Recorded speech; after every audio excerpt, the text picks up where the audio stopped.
Start करते हैं बेटा रिवीजन कंपनीज एक्ट 2013 का।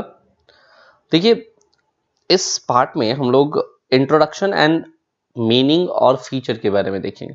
कंपनीज का इंट्रोडक्शन देखेंगे बेटा, कंपनीज के मीनिंग एंड फीचर के बारे में देखेंगे। रेस्ट ऑफ द पार्ट के अंदर बाकी के रेस्ट ऑफ द टॉपिक आपसे डिस्कस कर लिए जाएंगे। चलिए बेटा, पहले हम स्टार्ट करते हैं कंपनी का मीनिंग क्या है। What is the meaning of company? तो यार, कंपनी के मीनिंग को समझने से पहले आपको एग्जिस्टेंस को जल्दी से समझा देता हूं। बच्चों देखो, सबसे पहली चीज, फॉर्म्स ऑफ बिजनेस में जो मेनली हम लोग फॉर्म्स ऑफ बिजनेस देखते हैं वो कौन कौन से हैं सर? सबसे पहले तो आ जाता है सोल प्रोप्राइटरशिप, उसके बाद क्या आ जाता है सर? पार्टनरशिप, एंड देन हम क्या कहते हैं? कंपनी। जनरली सर देखो, necessity is the mother of invention. जब हम देखते हैं कि सोल प्रोप्राइटरशिप के साथ कुछ दिक्कतें हैं, कुछ प्रॉब्लम्स है, तो उन प्रॉब्लम्स को सॉल्व करने के लिए हम लोग पार्टनरशिप पे शिफ्ट होते हैं। जब हम देखते हैं कि पार्टनरशिप में ऐसी कुछ दिक्कतें आ रही है, तो बेटा हम कंपनीज पे शिफ्ट होते हैं, कंपनीज फॉर्म ऑफ बिजनेस के ऊपर शिफ्ट होते हैं। तो सबसे पहले अगर मैं सोल प्रोप्राइटरशिप की बात करता हूं, तो इसको एक एग्जांपल से समझते हैं कि मान लीजिए बेटा, एक व्यक्ति है जिसका नाम है पन्नू।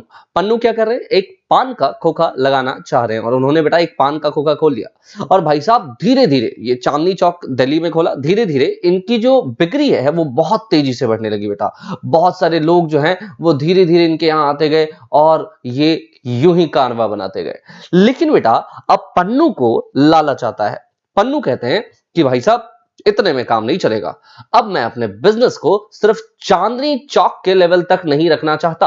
अरे भैया, पैसा देख लिया पन्नू ने। अब पन्नू कह रहा है कि मैं इस बिजनेस को आगे ऑल ओवर दिल्ली में लेकर के जाना चाहता हूं। पन्नू ने दिल्ली का मैप निकाला, और भाई साहब उसके बाद वो कहता है, यार दिल्ली के अलग अलग डिस्ट्रिक्ट में अगर मैं अपने खोखे लगाना चाहता हूं तो मेरे अकेले के बस का तो नहीं है। बिकॉज ऑफ भैया, टाइम भी नहीं होगा इतना, पैसा भी नहीं होगा इतना, और कहीं ना कहीं इतने एफर्ट्स, स्किल्स भी अकेले के पास नहीं होंगे।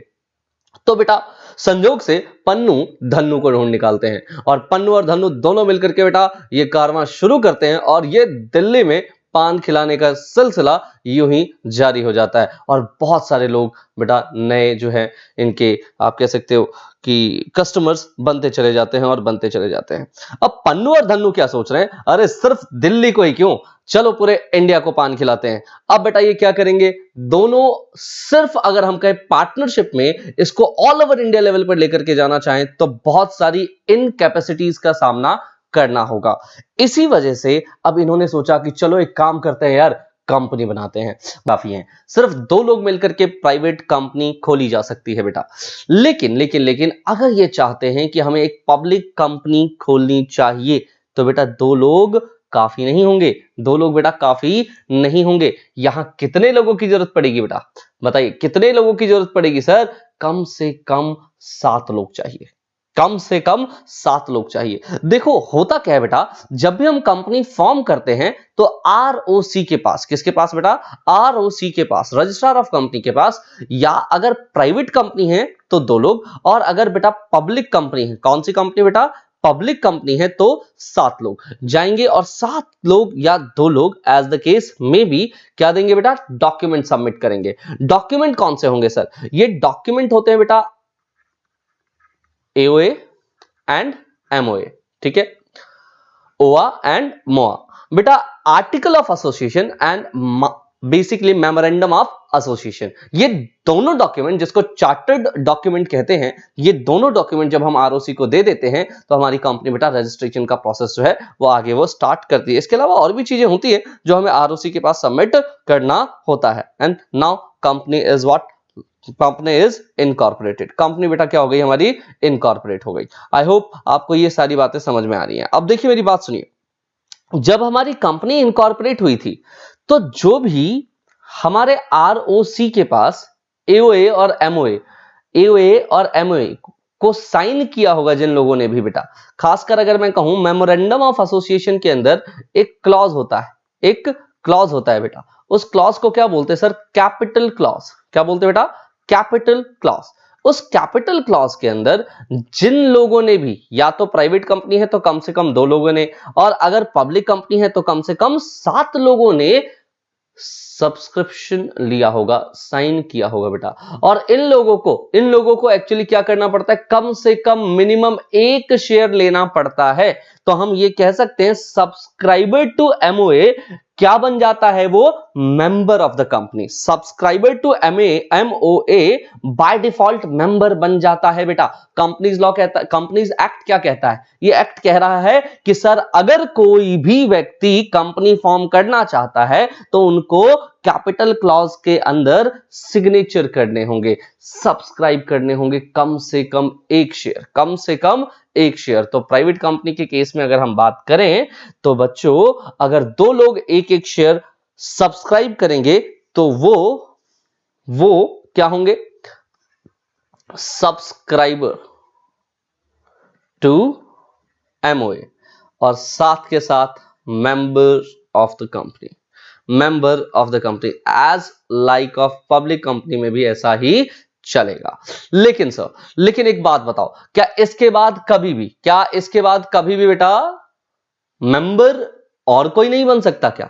अरे भैया बिल्कुल बन सकता है। देखो कंपनी को बाद में यह समझ में आता है कि कंपनी को बहुत सारा पैसा चाहिए, कंपनी को बहुत सारे पैसे की जरूरत है।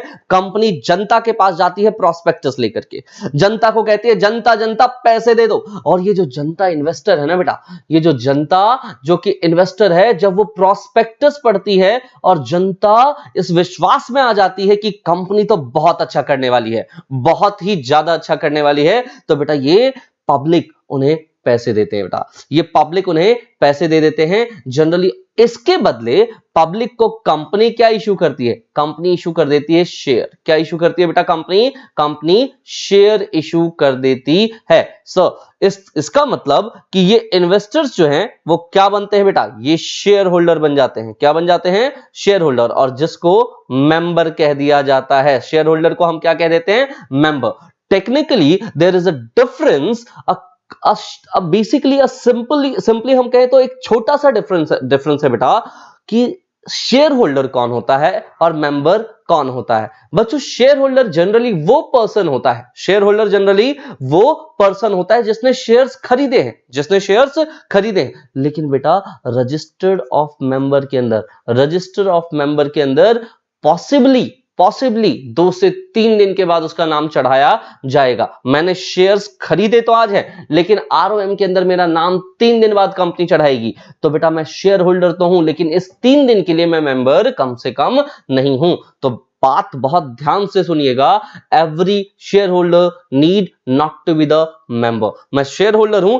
लेकिन मैं मेंबर नहीं हूं। लेकिन वंस आई एम मेंबर, एक बार अगर मैं मेंबर बन गया, दैट मींस मेरे पास शेयर्स रहे होंगे, तभी मुझे रजिस्टर ऑफ मेंबर के अंदर मेरा नाम डाला गया होगा बच्चों। So every member is a share holder, every member is a share holder. तो बेटा ये मेंबर और शेयर होल्डर बन गए, और ये देखो आप, ये जो पान के खोखे हैं बेटा वो डलते चले गए ऑल ओवर इंडिया बेसिस पे। यहां से क्या समझ में आता है सर, यहां पे सर हम लोगों ने कुछ नए टर्म्स सीखे हैं। पहली चीज तो प्रमोटर। तो प्रमोटर क्या करता है बेटा, प्रमोटर एक ऐसा पर्सन है, वो कंसीव्स द आइडिया, जिसके दिमाग में ये आइडिया पनपता है ना, उसको क्या बोल दिया बेटा, उसको प्रमोटर बोल दिया। अरे भाई रिलायंस के केस में धीरू भाई Ambani was the promoter. Even promoter की डेफिनेशन कहती है कि भैया आइडिया पनपना ही नहीं, उसको इंप्लीमेंट करने वाला व्यक्ति भी प्रमोटर माना जाएगा। Subscribers to the memorandum of association कौन होते हैं, आपको समझ में आ गया बेटा। जो एमओए के अंदर कैपिटल क्लॉज, कितने क्लॉज होते हैं बेटा, 6 क्लॉज होते हैं जनरली।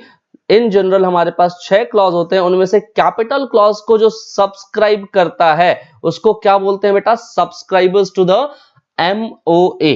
ठीक है, मेमोरेंडम ऑफ एसोसिएशन का सब्सक्राइबर। ठीक है, शेयर होल्डर कौन होता है, जनरली जो शेयर खरीदता है वो शेयर होल्डर हो जाता है, और शेयर खरीदने के कुछ टाइम के बाद जब उसका रजिस्टर ऑफ मेंबर के अंदर नाम लिखा जाता है, he will be called as member. तो उसको क्या बोल दिया जाएगा, मेंबर बोल दिया जाएगा। अभी तक की कहानी में इतना क्लियर होगा बेटा आप लोगों को। अब देखिए जरा, अगर मैं कहूं कंपनीज एक्ट 2013 की, अभी तक तो मैं आपको बेसिक बता रहा था, लेकिन बेटा कंपनीज एक्ट 2013, अगर हम इस एक्ट की बात करें तो इस एक्ट में 29 चैप्टर्स है हमारे पास। इस एक्ट में 29 चैप्टर्स है जो कि 470 सेक्शंस में कवर्ड है बेटा। 470 सेक्शंस हैं और बेटा सिर्फ 470 सेक्शंस ही नहीं बेटा, एप्लीकेबल रूल्स भी हैं जो आपको पढ़ना है।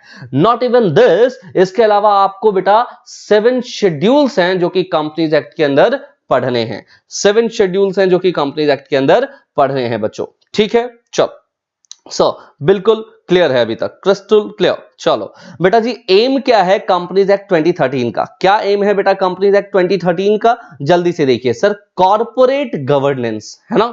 कंपनीज एक्ट ये चाहती है कि कॉर्पोरेट गवर्नेंस और पुख्ता हो और मजबूत हो। कंपनीज को कंप्लायंसेस जो फॉलो करने को दिया जाता है, कंपनी उसको हल्के में ना ले, क्योंकि पैसा जनता का लगा है, कंपनी का नहीं बेटा। पैसा किसका लगा है? जनता का। भाई साहब, रेगुलेशंस को सिंप्लीफाइड करना चाहती है गवर्नमेंट, तो उन्होंने करके दिया कंपनीज एक्ट 2013 के अंदर, ऐसा उनका मानना है। और सुनिए बेटा, स्ट्रेंथन करना चाहते हैं ये इंटरेस्ट ऑफ माइनॉरिटी को। ये जो माइनॉरिटी का इंटरेस्ट है ना, इसको ये स्ट्रेंथन करना चाहते हैं। बेटा यहां पर हमें देखने को क्या मिलता है, मैं आपको बता देता हूं। यहां पर हमें देखने को मिलता है majority rights, majority rule and minority rights, minorities rights, ठीक है। चलो सर, इसके अलावा अगर मैं कहूं तो पहली बार कंपनीज एक्ट के अंदर बेटा विसल ब्लोअर्स का कॉन्सेप्ट डाला गया। मान लीजिए आप किसी कंपनी के एम्प्लॉय हैं, मान लीजिए आप किसी कंपनी के मेंबर है, शेयर होल्डर है, प्रमोटर है, डायरेक्टर है, कुछ भी है साहब, और आपको पता लगता है कि आपकी कंपनी में कुछ तो गड़बड़ है बेटा, आपकी कंपनी में कुछ तो गड़बड़ है। तो बच्चों आप समझिए, आप अपनी जो कहानी है वो लिख करके आरओसी एनसीएलटी के पास लेकर के जाइए, और बेटा आपका नाम सीक्रेट रखेंगे, विसल ब्लोअर सर। इसके अलावा क्लास एक्शन सूट भी आपको दिखाई दे जाता है। तो ये कंपनीज एक्ट के अंदर कुछ इंपॉर्टेंट सैलिएंट फीचर्स है कंपनीज एक्ट के, जो आपको यहां बता दिए गए हैं। चलो इसके बाद सर इनको छोड़ते हैं और आगे बढ़ते हैं। हाँ जी, सेक्शन 1 सर, कभी भी किसी भी एक्ट का सेक्शन 1 क्या बताता है? किसी भी एक्ट का सेक्शन 1 तीन चीजें बताती है बेटा। Name of the act, extent of the act and applicability of the act, ठीक है। अभी हमारे पास जितनी चीजें पढ़ने को है, हम सिर्फ उतना ही पढ़ रहे हैं। सर कंपनी का मतलब क्या है? एप्लीकेबिलिटी ऑफ कंपनीज एक्ट 2013, पहले तो ये बता दो, कंपनी का मतलब नहीं है बेटा, एप्लीकेबिलिटी की बात कर रहे हैं। कंपनीज एक्ट 2013 कब कब एप्लीकेबल होगा? तो कहते हैं कि companies incorporated under this act मतलब कौन सा बेटा? Companies act 2013, companies act 2013 under this act और under any previous company law. अरे सर 2013 से पहले भी कोई कंपनी लॉ था क्या? बिल्कुल था बेटा। 2013 से पहले आपने शायद 1956 का कंपनी लॉ सुना होगा, और उससे भी पहले बेटा 1913 का कंपनीज लॉ था, ठीक है। सो कोई भी कंपनी, वो जरूरी नहीं है कि 2013 के बाद रीसेंट वाली कंपनीज एक्ट में फॉर्म हुई हो, बल्कि 2013 से पहले या तो 1956 वाली या 1913 वाली या उससे पहले 1853 वाली बेटा किसी भी कंपनीज एक्ट में अगर फॉर्म हुई है, तो बच्चों उसके ऊपर ये लॉ एप्लीकेबल हो जाएगा। लेकिन बच्चों जरा संभल के, अगर कोई इंश्योरेंस कंपनी है तो उसके लिए उसके स्पेशल प्रोविजंस होते हैं। इंश्योरेंस एक्ट 1938 और आईआरडीए एक्ट 1999 के, वो एप्लीकेबल नहीं होगा बेटा। क्या एप्लीकेबल नहीं होगा? कंपनीज एक्ट एप्लीकेबल नहीं होगा जहां पर इंश्योरेंस कंपनी है वहां पर। क्यों? क्योंकि इनके खुद के अपने एक्ट हैं, इंश्योरेंस एक्ट 1938 और आईआरडीए एक्ट 1999। बेटा जी बैंकिंग कंपनीज है अगर, तो वहां पर बेटा बैंकिंग रेगुलेशन एक्ट 1949 एप्लीकेबल होता है। That's why companies act applicable नहीं होगा। कोई भी कंपनी जो जनरेशन ऑफ और सप्लाई ऑफ इलेक्ट्रिसिटी में है, तो बेटा उसके ऊपर इलेक्ट्रिसिटी एक्ट 2003 एप्लीकेबल है। सो दैट हम कह सकते हैं कि ये एक्ट यानी कंपनीज एक्ट वहां लागू नहीं होता। और कोई भी स्पेशल एक्ट जो कि पार्लियामेंट फॉर्म करती है बेटा, वो उनके ऊपर भी कंपनीज एक्ट एप्लीकेबल नहीं होगा। इतना ही नहीं, कोई बॉडी कॉर्पोरेट जो कि गवर्नमेंट नोटिफिकेशंस के द्वारा लाया जाता है, उसके ऊपर भी ये एक्ट एप्लीकेबल नहीं होगा। सर आई होप आपको कम से कम बेसिक समझ में आ गया है। ठीक है, चलिए अब हम बात करते हैं मीनिंग एंड इट्स फीचर्स की। हाँ जी, कंपनी का मीनिंग क्या है, कंपनी के फीचर क्या है। तो जब मैं कंपनी की मीनिंग की बात करता हूं बेटा, तो एक व्यक्ति का नाम आता है जिनका नाम है बेटा क्या, चीफ जस्टिस मार्शल। नाम क्या है बच्चों, चीफ जस्टिस मार्शल। साहब मार्शल क्या कह गए, मार्शल कहते हैं कि देखो कॉरपोरेशन कुछ और नहीं है, आर्टिफिशियल बीइंग है, इनविजिबल है, इंटेंजिबल है, existing only in contemplation of law. Sir क्या बोल गए ये, अरे भाई कह रहे हैं कोई भी कॉरपोरेशन, कोई भी कंपनी आर्टिफिशियल होती है। ठीक है, आर्टिफिशियल का मतलब क्या, आर्टिफिशियल का मतलब है बेटा जिसका, देखो जैसे कंपनी की बात करें, क्या वो ब्रीथ कर सकती है, क्या नहीं कर सकती सर। वो एक्चुअली क्लोथेड बाय द लॉ है, लॉ के द्वारा उसको कपड़े पहना दिए गए हैं, नथिंग एल्स। तो हम इसको क्या बोल रहे हैं, आर्टिफिशियल। सर क्यों बोल रहे हैं लॉ के द्वारा कपड़े पहना दिए गए हैं, अरे भैया देखो जिस तरीके से एक इंसान बहुत चीजें कर सकता है, तो कंपनी भी बहुत सारी चीजें कर सकती है। जैसे कंपनी अपने नाम पर बैंक अकाउंट खुलवा सकती है, कंपनी चाहे तो अपने नाम पे प्रॉपर्टी खरीद सकती है, उसको एंजॉय कर सकती है, उसको बेच सकती है, और कंपनी अपने नाम पर केस फाइल करवा सकती है, कंपनी दूसरों को अपने नाम पर ही केस फाइल कर सकती है बेटा। ठीक है, तो लाइक ऑफ आप कह सकते हो बहुत सारे ऐसे काम कंपनीज कर रही है जो कि इंडिविजुअल करता है। Corporation is an artificial being, invisible है बेटा, ये जो पर्सन है ना ये दिखाई नहीं देता, ये क्या है, इनविजिबल है। ऐसा नहीं कि कोई बिल्डिंग है तो आप उसको कंपनी कह देते हो, अरे बिल्कुल भी नहीं, बिल्डिंग कभी कोई कंपनी नहीं होती, बल्कि आरओसी के रजिस्टर में जो नाम लिखा है ना बेटा वो कंपनी है, वो क्या है बेटा, कंपनी है। इंटेंजिबल होता है बेटा, इसको आप टच नहीं कर सकते, और बेटा ये कह रहे हैं कि कंटेम्पलेशन ऑफ लॉ होता है बेटा, लॉ की क्रिएशन होती है, ये लॉ ने ही क्रिएट किया होता है बच्चों। ठीक है, चलो होपफुली आपको ये समझ में आ गया। इसके बाद बेटा प्रोफेसर हैने भी कुछ कह रहे हैं, उसको भी समझ लीजिए।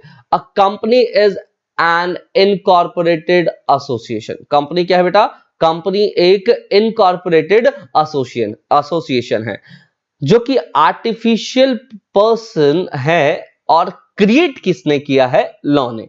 सर इसका परपेचुअल सक्सेशन चलता है, सर सेपरेट एंटिटी है सॉरी, और परपेचुअल सक्सेशन चलता है। सर परपेचुअल सक्सेशन का क्या मतलब है बेटा, मेंबर में go but the member may come but the companies goes on forever. Sir member जाए मेंबर आए बट कंपनी लगातार लगातार चलती रहेगी। सर प्रोफेसर हैने की डेफिनेशन दोबारा बताओ बेटा, इनकॉर्पोरेटेड एसोसिएशन है मतलब बहुत सारे लोग आकर के इकट्ठे मिलते हैं, एसोसिएशन इनकॉर्पोरेट करवाते हैं। आप बताओ भाई आरओसी के पास जाकर के आपको इसको इनकॉर्पोरेट करवाना है ना, तो इनकॉर्पोरेटेड एसोसिएशन जो कि एक आर्टिफिशियल पर्सन क्रिएट किया है लॉ ने, सेपरेट होता है बेटा। किससे सेपरेट होता है सर, अरे बेटा ये सबसे सेपरेट होता है। देखो ये सेपरेट की अगर मैं बात करूं तो ये सेपरेट होता है बेटा मेंबर से, ये सेपरेट होता है बेटा किससे, शेयर होल्डर से, ये सेपरेट होता है बेटा डायरेक्टर से, ये सेपरेट होता है क्रेडिटर से, सभी से ये क्या है बेटा, सेपरेट होता है। और बेटा परपेचुअल सक्सेशन होता है। देखो unlike partnership, unlike sole proprietorship, वहां सर एक भी पार्टनर या फिर सोल प्रोप्राइटर खुद मर गया तो बेटा बिजनेस खत्म, वहां से बिजनेस खत्म। लेकिन कंपनी में ऐसा नहीं होता, कंपनी परपेचुअल सक्सेशन के साथ आती है। अगर मान लो कि सारे के सारे शेयर होल्डर भी मारे जाते हैं तो भी बेटा कंपनी कभी बंद नहीं होगी, कंपनी लगातार चलती रहेगी। कैसे सर, बेटा लीगल हियर्स के पास जो है उनके शेयर्स ट्रांसफर हो जाते हैं। देखो एक्चुअली में separation of ownership and management करने का पर्पस भी यही है कि अगर सारे लोग, सारे ऑनर एक साथ मर भी जाते हैं ना बेटा, एक साथ सारे खत्म भी हो जाते हैं, लेकिन फिर भी मैनेजमेंट तो जिंदा है, मैनेजमेंट उसको चला रही है, और ऑनर चेंज हो जाएंगे बेटा, ऑनर चेंज हो जाएंगे। ठीक है, चलो बट सर ये डेफिनेशन तो हम लोगों ने जुडिशियल प्रोनाउंसमेंट की कह लीजिए, या बड़े बड़े कुछ लोगों की देखिए, वो बड़े बड़े लोग कुछ कह गए, लेकिन सर कंपनीज एक्ट 2013 क्या कहता है, तो सुनो बेटा, section 20 subsection sorry section 2 subsection 20, इसको बेटा सबसेक्शन ना पढ़िएगा, सेक्शन 2 के साथ जो भी आता है उसको क्लॉज पढ़िए, सबसेक्शन नहीं। सेक्शन 2 के साथ जो भी लिखा हो आगे उसको क्लॉज पढ़िए, सबसेक्शन नहीं। लॉ मेकर इसको क्लॉज बोलता है बेटा, सबसेक्शन नहीं बोलता, ठीक है। तो सेक्शन 2 क्लॉज 20 क्या बोलता है? ये कहता है company means company, company means company incorporated under this act. कौन से एक्ट में? 2013 वाले में। और under any other previous company law, मतलब 2013 से पहले के जो कंपनीज लॉ थे ना बेटा, उन कंपनीज लॉ के अंदर company means a company incorporated under this act और under any previous company law. I hope आपको ये समझ में आ रहा होगा। अगर मैं आपसे पूछूं कि सर कंपनी का मीनिंग क्या है, तो आप क्या बोलोगे? जस्टिस मार्शल के शब्दों में कॉर्पोरेशन है जिसमें artificial being, invisible, intangible contemplation of law होता है और बेसिकली क्रिएशन बाय लॉ है। हेनरी, प्रोफेसर हेनी क्या बोलते हैं बेटा कि ये एक इनकॉर्पोरेटेड एसोसिएशन है जिसमें artificial person created by law and separate entity है, परपेचुअल सक्सेशन भी आपको देखने को मिलता है। बट कंपनीज एक्ट क्या बोलता है बेटा? एक भांग खाई हुई डेफिनेशन है कंपनीज एक्ट की। कंपनी का मतलब क्या है? Company means a company incorporated under this act. इस एक्ट में या तो एप्लीकेबल, अरे भाई मीनिंग पूछ रहे हैं आप, कह रहे हो इस एक्ट में एप्लीकेबल है, इस एक्ट के अंदर जाकर के रजिस्टर हुई है, तो हम कह देंगे कि वो कंपनी है। या फिर किसी प्रीवियस एक्ट के अंदर रजिस्टर हुई है तो हम कह देंगे वो कंपनी है। इनका बेसिक क्राइटेरिया क्या है बेटा? इनकॉर्पोरेशन। इनकॉर्पोरेट हुई है तो वो कंपनी है, और अगर इनकॉर्पोरेट नहीं हुई है तो वो कंपनी नहीं है। चलो सर, बहुत बढ़िया।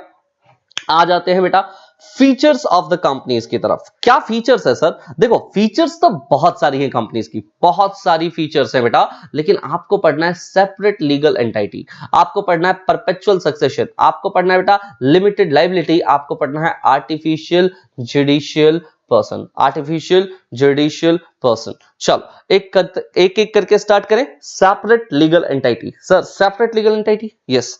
देखो बेटा, एक कंपनी जब रजिस्टर्ड होती है, एक कंपनी जब रजिस्टर्ड होती है तो उसको लीगल पर्सनैलिटी बन जाती है वो।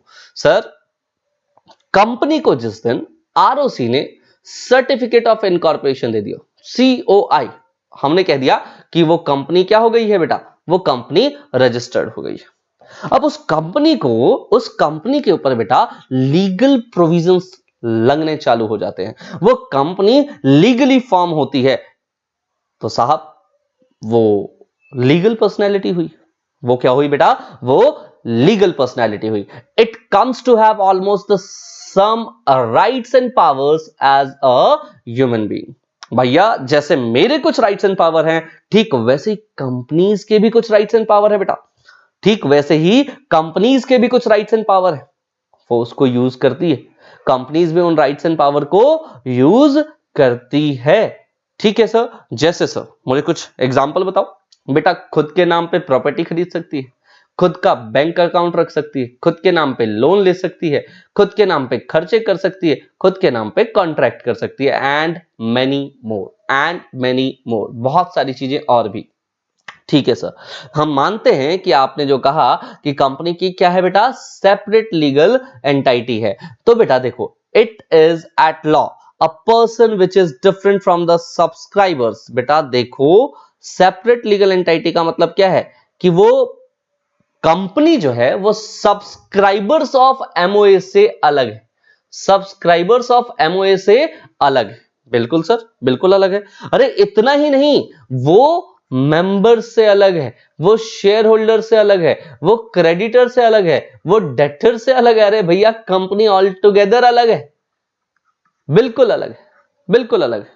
इवन अगर मैं कंपनी की बात करूं, वो कंपनी बेटा अपने मेंबर के साथ ही कॉन्ट्रैक्ट कर सकती है। मान लो कि मैंने खुद कंपनी फॉर्म करी थी, ठीक है, और मैं क्या कर सकता हूं बेटा? मैं खुद कंपनी के साथ क्या कॉन्ट्रैक्ट कर सकता हूं? जी हां, मैं भी कंपनी के साथ कॉन्ट्रैक्ट कर सकता हूं। मैं भी कंपनी के साथ even acquire rights against it, मैं इसके अगेंस्ट कोई राइट ले सकता हूं, कोई लाइबिलिटी, कोई खर्चा वगैरह भी किया जा सकता है बच्चों। ठीक है, क्लियर है सर? बिल्कुल क्लियर है। चलो आगे सुनिए बेटा, मैं आपको एक केस लॉ के जरिए समझा देता हूं। ये केस क्या है बेटा? Macaura versus northern assurance company limited 1925। Macaura versus northern assurance company limited 1925। इस केस में बताया गया कि किस तरीके से एक कंपनी फॉर्म होने के बाद पर्सन से या मेंबर से अलग होती है। इस केस में ये बात साबित होती है। दोस्तों मैक्यूरा के पास एक फैक्ट्री थी, बेसिकली वुड का काम करता था, लेकिन बेटा उस फैक्ट्री में एक दिन आग लग गई और बेटा ये मैक्यूरा पहुंच कहां जाता है बेटा? वो पहुंच जाता है, हाँ जी बिल्कुल सही, वो पहुंच जाता है इंश्योरेंस कंपनी के पास। इंश्योरेंस कंपनी को मैक्यूरा कहते हैं। देखो मैक्यूरा इंश्योरेंस कंपनी को क्या बोल रहे हैं? मैक्यूरा इंश्योरेंस कंपनी को कह रहे हैं कि भैया मुझे क्लेम दे दो, मैंने इन वुड्स का इंश्योरेंस ले रखा था, मुझे क्लेम दे दो। कंपनी क्या कहती है बेटा?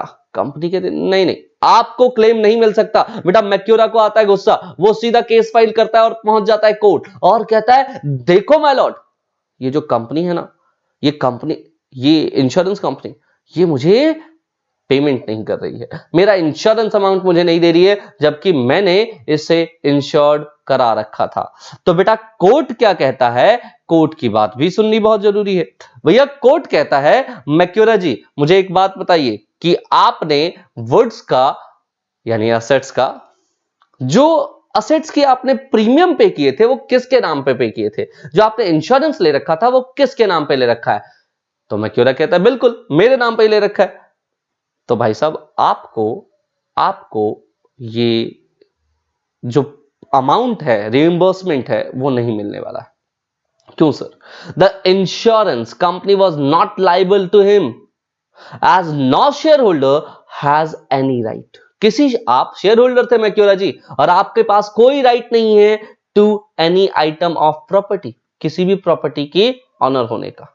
आप किसी भी प्रॉपर्टी के ऑनर नहीं हो सकते जो कि कंपनी से बिलोंग करती है। तो भैया जिसकी प्रॉपर्टी होगी इंश्योरेंस भी तो वही कराएगा ना भैया। ऑनरशिप जिसकी होगी इंश्योरेंस भी तो वही करवाएगा by the company for he has no legal और इक्विटेबल इंटरेस्ट इन। ठीक है भैया, वही इंश्योर्ड करवा सकता है इसको जो उसका ऑनर। सो आपको क्लेम नहीं मिल सकता। ठीक है, सो समझ में आ गया, सेपरेट लीगल एंटिटी। दूसरा क्या है? दूसरा है बेटा परपेचुअल सक्सेशन। मैंने आपको पहले ही कहा सर परपेचुअल सक्सेशन का मतलब क्या है? परपेचुअल सक्सेशन का मतलब है मेंबर में go member may come but the companies goes on forever and forever. Sir members जो है बेटा वो मर सकते हैं, चेंज हो सकते हैं। सर मेंबर्स क्या हो सकते हैं? मर सकते हैं, चेंज हो सकते हैं सर, लेकिन कंपनीज लगातार चलती रहती है। कंपनी लगातार चलती रहती है मतलब सर कोई कंपनी बंद ही नहीं होती होगी? अरे भैया कंपनी को पैदा करने वाला कौन है? लॉ। तो कंपनी बंद भी होगी ना अगर, तो बेटा स्पेसिफिक ग्राउंड्स होंगे उसके जो कि लॉ में मेंशन होंगे। कहां मेंशन होंगे बेटा? लॉ में मेंशन होंगे, तभी ये बंद होगी, अदरवाइज ये कंपनी बंद नहीं होगी बेटा। सिर्फ मेरली आप शटर डाउन कर दें और कह दें कंपनी बंद हो गई है, बिल्कुल नहीं। आरओसी के रजिस्टर में कंपनी अगर जिंदा है तो कंपनी की एग्जिस्टेंस है। ठीक है सर, कंपनी यानी कि अगर मैं कहूं तो देखो मान लो कि 10 शेयर होल्डर थे, 10 के 10 मालिक, 10 के 10 शेयर होल्डर एक बॉम्ब ब्लास्ट में मारे जाते हैं, तो मतलब उनके लीगल हेयर्स के पास उनके शेयर्स ट्रांसफर हो जाएंगे। फ्यूचर में वो लोग किसी और को ट्रांसफर करते हैं, वो फिर और किसी को ट्रांसफर करते हैं, वो फिर किसी और को ट्रांसफर कर रहे हैं। आप देख रहे हो मतलब ये जो शेयर्स है ना, ये जो शेयर्स है वो सर बहुत बहुत बहुत बार जो है चेंज हो सकती है। कहने का मतलब क्या है? शेयर होल्डर्स बहुत बार चेंज हो सकते हैं। तो यही लिखा है बेटा कि sir shares of the company में चेंज हैंड्स इनफाइनाइटली, चाहे जितने मर्जी बार शेयर्स को बेचा खरीदा जा सकता है। सर ये परपेचुअल सक्सेशन है, ये बात तो हमें समझ में आ रही है। मतलब कि अगर इंसॉल्वेंसी की बात करें कि सारे के सारे मेंबर इंसॉल्वेंट हो गए तो भी क्या कंपनी बंद नहीं होगी? अजी साहब बिल्कुल बंद नहीं होगी, तो भी कंपनी बंद नहीं होगी। सर मैं कुछ एग्जांपल से बता दूं, आईटीसी की बात कर लो ना बेटा। आईटीसी 1910 में फॉर्म हुई थी। जो इंपीरियल टोबैको कंपनी है बेटा, इंपीरियल टोबैको कंपनी वो 1910 में फॉर्म हुई थी, लेकिन बेटा आज तक चल रही है। It is more than like 100 साल से ज्यादा हो गए इसको, चल रही है ना? बिल्कुल चल रही है सर। बताओ कितने शेयर होल्डर आए होंगे, कितने शेयर होल्डर गए होंगे बेटा? कितने ही शेयर होल्डर आए, कितने ही शेयर होल्डर गए, लेकिन कंपनी लगातार चल रही है बेटा। आदित्य बिरला ग्रुप, आदित्य बिरला ग्रुप 1857 में शिव नारायण बिरला उन्होंने फॉर्म की थी, आज तक चल रही है। बिल्कुल सर, समझ में आ गया सर। इवन मैंने आपको वही बताया कि 7 मेंबर थे किसी कंपनी के अंदर, 7 के 7 मेंबर बेटा किसी एक प्लेन क्रैश के अंदर मारे जाते हैं, फिर भी कंपनी खत्म नहीं होगी। लेकिन पार्टनरशिप होती या सोल प्रोप्राइटरशिप होता तो बेटा कहानी कुछ और थी। चलिए आते हैं point number 3, feature number 3। Sir 2 बातें तो हो चुकी है, सेपरेट लीगल एंटिटी और हम बात कर चुके हैं परपेचुअल सक्सेशन के ऊपर। अब हम बात करते हैं लिमिटेड लायबिलिटी की। सर लायबिलिटी लिमिटेड होती है? अरे भैया, कंपनी फॉर्म करने का एक सबसे बड़ा मोटो यही होता है। अगर आप लायबिलिटीज लिमिटेड चाहते हैं तो ही आप generally company form of business को चूज करते हैं। देखिए मैं आपको बता दूं कि कोई भी कंपनी की बात करें तो कंपनी बेटा 3 तरह की होती है। अगर मैं लायबिलिटी की बात बेसिस पे बात करूं तो कंपनी 3 तरह की होती है। First is what? Limited by shares, limited by shares. दूसरा limited by guarantee, limited by guarantee. तीसरा है सर अनलिमिटेड कंपनी। क्या बात कर रहे हो सर, अनलिमिटेड कंपनी भी होती है? यस बेटा, अनलिमिटेड कंपनी भी होती है। ऑल्दो इंडिया में देखने को ना के बराबर मिलती है, लेकिन अनलिमिटेड कंपनीज भी हैं। सर ठीक है, ओके। अगर मैं कहूं कि लायबिलिटी के बेसिस पे अगर लिमिटेड लायबिलिटी कंपनी है, लिमिटेड लायबिलिटी कंपनी है, तो वहां क्या होगा सर? लायबिलिटी लिमिटेड है तो बच्चों एक बात बताऊं, आप लायबल होते हैं सिर्फ और सिर्फ नॉमिनल वैल्यू ऑफ शेयर्स के लिए। नॉमिनल वैल्यू ऑफ शेयर्स के लिए क्या होते हैं सर ये नॉमिनल वैल्यू ऑफ शेयर? जैसे मान लो कि 10 रुपए का शेयर है जो कि कंपनी ने इशू किया। कितने रुपए का है सर? 10 रुपए का। साहब अगर आपसे एक भी पैसा नहीं लिया गया है तो हद से हद कितना मांगा जा सकता है? 10 रुपए। भैया आप देखो ना, प्राइवेट लिमिटेड कंपनी अपने नाम के साथ पीवीटी एलटीडी लगाती है। लिमिटेड का मतलब क्या है भैया? लिमिटेड लायबिलिटीज हैं। लिमिटेड क्या है? लायबिलिटीज है। ये दुनिया को चीख चीख के बता रहे हैं कि हमारी लायबिलिटी लिमिटेड है। इवन प्राइवेट लिमिटेड ही नहीं, पब्लिक लिमिटेड की बात कर लो, है ना? लिमिटेड वर्ड यही तो बताने का काम कर रहा है। लिमिटेड वर्ड यही तो दुनिया को बताने का काम कर रहा है कि अगर आप इनके साथ कोई कॉन्ट्रैक्ट करते हैं तो याद रखिए कंपनीज हैं और इनकी लायबिलिटीज क्या हैं? लिमिटेड है। सो लिमिटेड लायबिलिटी में एक पर्सन कब तक लाइबल होता है बेटा? नॉमिनल वैल्यू तक लाइबल होता है, जो कि अनपेड है। अब 10 रुपए में से भी अगर मान लो कि 6 रुपए पेड हैं और 4 रुपए अनपेड हैं, तो सिर्फ 4 रुपए के लिए ही वो लाइबल होगा, चाहे कंपनी का कर्जा 4 करोड़ रुपए का ही क्यों ना हो, 400 करोड़ रुपए का ही क्यों ना हो। एक एग्जांपल से मैंने आपको समझाया था, जल्दी से देख लेते हैं इसको बेटा। कि सर मान लेते हैं कि बैंक से लोन लिया कंपनी के अंदर, साहब ये खोखे जो है ना लोन लेकर के लगाए गए थे, लेकिन बेटा एक बात बताओ, एक एक करके ये खोखे खत्म होने शुरू हो गए, सब तबाह बर्बाद हो गया। आप बताओ बेटा, ओम के 10 शेयर थे, जय के 100 शेयर थे, जगदीश के 1000 शेयर थे, वो कितने शेयर्स के लिए लाइबल होंगे? तो बेटा वो सिर्फ और सिर्फ ओम 10 शेयर के लिए लाइबल होगा। 10 शेयर के जो पैसे बनते होंगे, मान लेते हैं कि एक शेयर का पैसा अगर 10 रुपए है तो उस हिसाब से ही आपको पे करना पड़ेगा। ओम को सिर्फ 100 रुपए पे करने हैं, जय को सिर्फ 1000 रुपए पे करने हैं, और बेटा जगदीश को सिर्फ और सिर्फ 10,000 रुपए पे करने होंगे अगर इनका अनपेड अमाउंट है तो, और शेयर की वैल्यू 10 रुपए है तो। आई होप आपको ये बात क्लियर है, ठीक है। अगर इसमें से भी कुछ पेड अप है तो बेटा सिर्फ और सिर्फ अनपेड अमाउंट ही पे करना होगा। दूसरी, अगर कोई कंपनी लिमिटेड बाय गारंटी हो, देखो जनरली ऐसी जो कंपनीज होती है ना, जब वाइंडिंग अप में जाती है, वाउंड अप होती है, तो जिस व्यक्ति ने गारंटी दी है, जिस व्यक्ति ने गारंटी दी है, वो व्यक्ति गारंटीड अमाउंट कंपनी को पकड़ाता है। याद रखिएगा बेटा, guaranteed by them and that too only when the companies go into liquidation. Example दोबारा समझिए बेटा, कि कंपनी ने बेटा फिर से लोन लिया है, लोन है 50 करोड़ का, और भैया इसके पान के खोखे भैया बिकते चले गए, खत्म होते चले गए, वजह कुछ भी हो। मान लीजिए उसमें से एक व्यक्ति थे धर्मात्मा जी, जिन्होंने गारंटी दी थी। गारंटी सर कितने की? बेटा इन्होंने 1 लाख की गारंटी दी थी। तो बच्चों कंपनी इनसे 1 लाख रुपए वाइंडिंग अप के समय पर मांगेगी। कंपनी इनसे 1 लाख रुपए वाइंडिंग अप के समय पर मांगेगी। आई होप आपको ये बात क्लियर होगी। और बेटा तीसरा आ जाता है unlimited company. Sir unlimited company मतलब एक ऐसी कंपनी जिसके अंदर अनलिमिटेड लाइबिलिटी है, आपकी अनलिमिटेड लाइबिलिटी है। सेम एज यूजुअल मैं कहूंगा कि साहब ये ऐसा ही हुआ, बैंक से लोन लिया गया 50 करोड़ का और भाई साहब सारे के सारे खोके तबाह बर्बाद हो गए।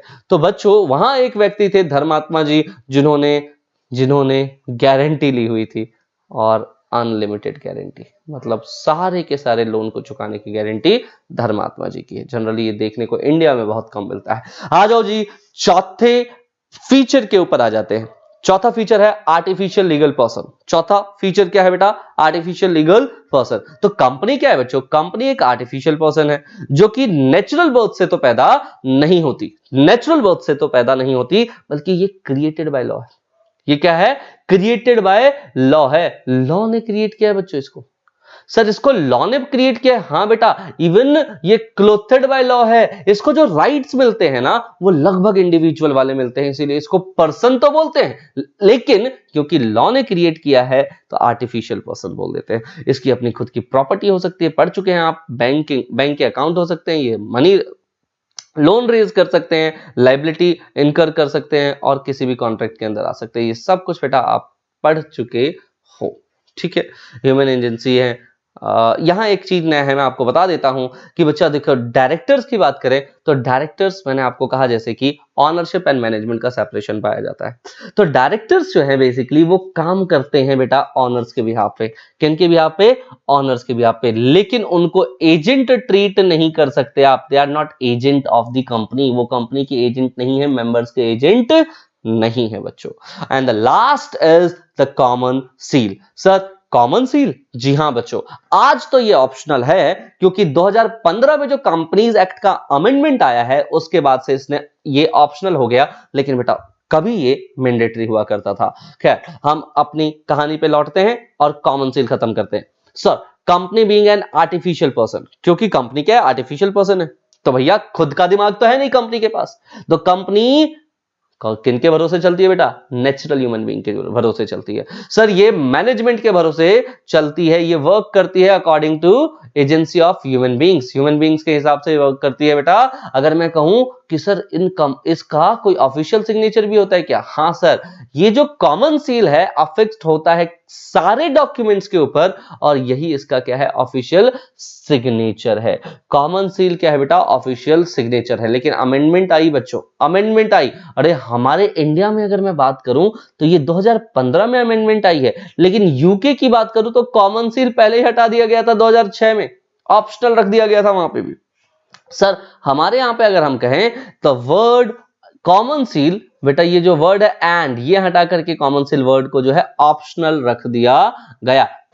अब सिचुएशन ये है कि जिन कंपनीज के पास कॉमन सील है उनको लगाना मैंडेटरी है, लेकिन जिन कंपनीज के पास कॉमन सील नहीं है उनको बेटा ये अफिक्स करना मैंडेटरी नहीं है। तो फिर पता कैसे चलेगा सर कि कौन सा डॉक्यूमेंट कंपनी ने साइन किया है और कौन सा डॉक्यूमेंट कंपनी ने साइन नहीं किया है? बेटा सॉल्यूशन इज देयर। अगर मान लो कि उस कंपनी में डायरेक्टर्स है तो ऑब्वियसली डायरेक्टर्स होंगे सर, तो बेटा दो डायरेक्टर को बोलो, दो डायरेक्टर्स के ऊपर साइन करेंगे, ठीक है। या फिर एक डायरेक्टर और एक सीएस उसके ऊपर साइन करेगा एंड बेटा वो डॉक्यूमेंट्स क्या हो जाएंगे? ऑथेंटिकेट हो जाएंगे। आई होप ये कहानी आपको समझ में आ रही है। चलो ठीक है बच्चों, थैंक यू वेरी मच। मिलते हैं अपने पार्ट नंबर 2 में।